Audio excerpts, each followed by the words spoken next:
Cinematography is the art of creating motion pictures and visually bringing stories to life. Today, I want to show you how you can practice your cinematography skills to enhance and hone your visual storytelling abilities. Bringing to life emotions, ideas, and stories for an audience to enjoy can leave a lasting impact on them.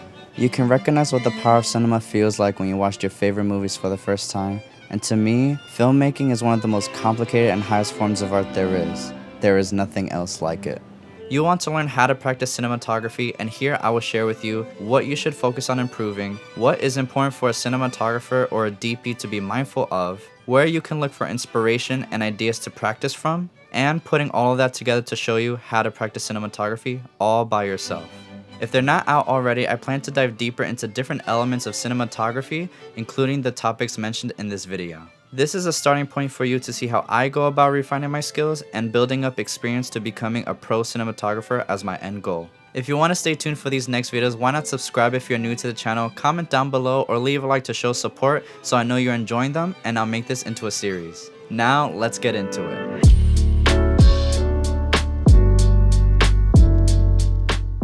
Cinematography is composed of many details that work together to help tell a story visually. If there are other aspects of cinematography that I don't mention in this video that you think are important, why not comment down below what they are for your fellow cinematographers. Let's first go over what skills you should focus on if you want to reach that cinema level. Composition, lighting and color, lens choice, camera settings, and camera movement are all important elements cinematographers focus on. Now, if you're practicing alone, movement might be one that's hard to practice without certain tools like a slider or gimbal, for example, but you are capable of improving the other skills on your own, and of course, you can still create beautiful images with a static shot. Compositions are what you most likely think of first, what connects your shots together in scenes, and are important to keep your audience engaged with what they're watching. This is also one of my favorite parts of cinematography. This does not only go for what is in frame and the visible elements, but also what is not visible and kept hidden from the audience. Compositions are also how you can create your own style different from others, like very popular DPs such as Wes Anderson.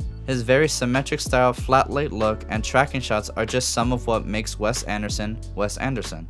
The same could be said for Roger Deakins with his naturalistic simple worlds, and a personal favorite of mine, Greig Fraser, going with what is most important for expressing the story being told.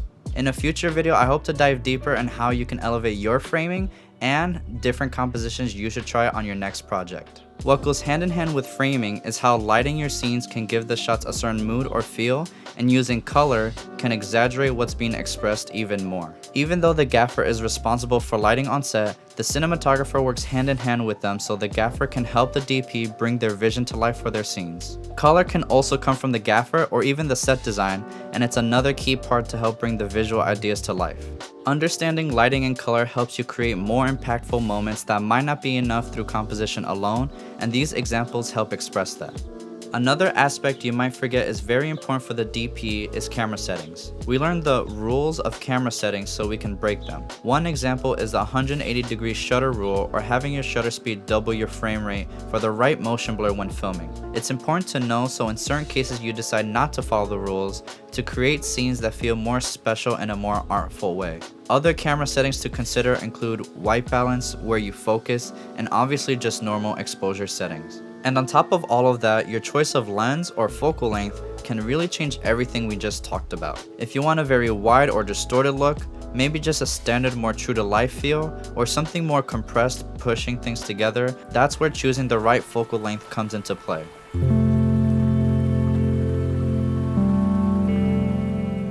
All of these elements are what every cinematographer needs to be intentional with when filming, so you can be mindful of the most important aspect you need to serve, and that is the story.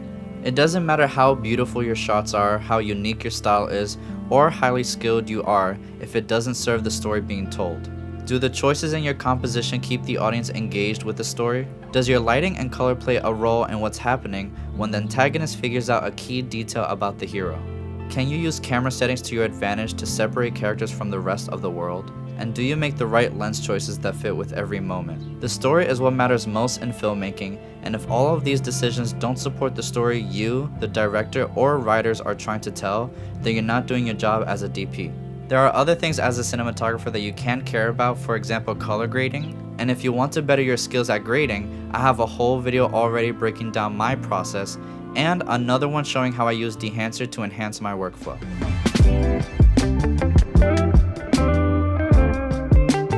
One last thing before I get into how to practice cinematography, I want to share with you where I look for inspiration and ideas to give me scenarios where I can practice my skills.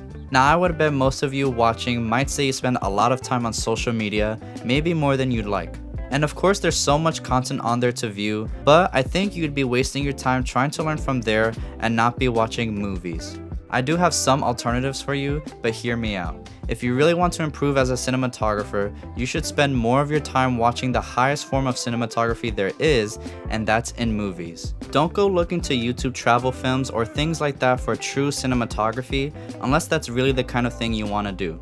Now I'm not knocking those kinds of videos down, but there is a difference between those and movies. I know it might be hard to find time to sit and watch a 2, sometimes 3-hour movie, but it's well worth it for increasing your creativity and getting inspiration. If you do that more often, I'm sure you would understand where I'm coming from. TV shows can work too, but I'd recommend shows that are less like normal sitcom or soap opera type shows, unless that's what you also want to get into. Movies are always my #1 recommendation, then good shows, but if you want quick inspiration to find ideas, a great free alternative is searching on Pinterest and typing in movie cinematography or terms like that.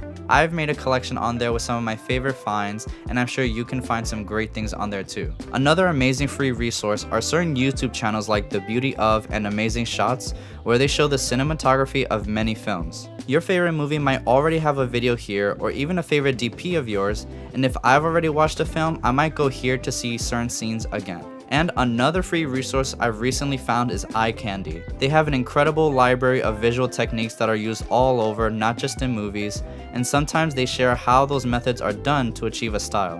One last recommendation that isn't free but I really love right now is ShotDeck.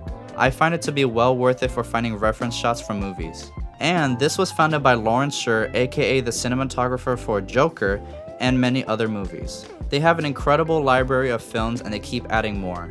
And I've been using some stills found on ShotDeck throughout this video to help get my points across. It's easy to find exactly what you're looking for with the search tools, and if you can afford it, I think it's worth it, but there's also a 2-week trial to try it out. And finally, taking everything in from this video, I'll share with you how to practice cinematography.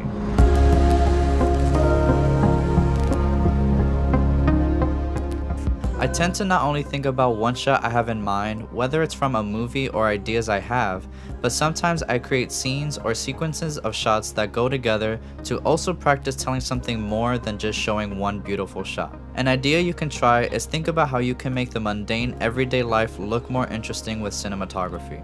There's always those moments in movies that show the everyday life, and you can create sequences about that like I did making my morning bathroom routine cinematic short video.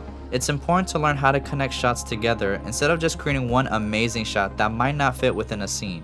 Of course you can make one that stands out, but how can it be connected for a mini story you can tell?